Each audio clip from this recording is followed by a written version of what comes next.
करबे में हमरा रहते रहली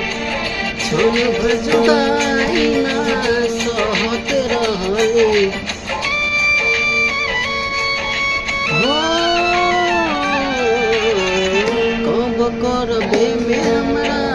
रहते रहली क्षण भर जुदाई ना सहते रहली अब तो हमार बिना देखल सूरतिया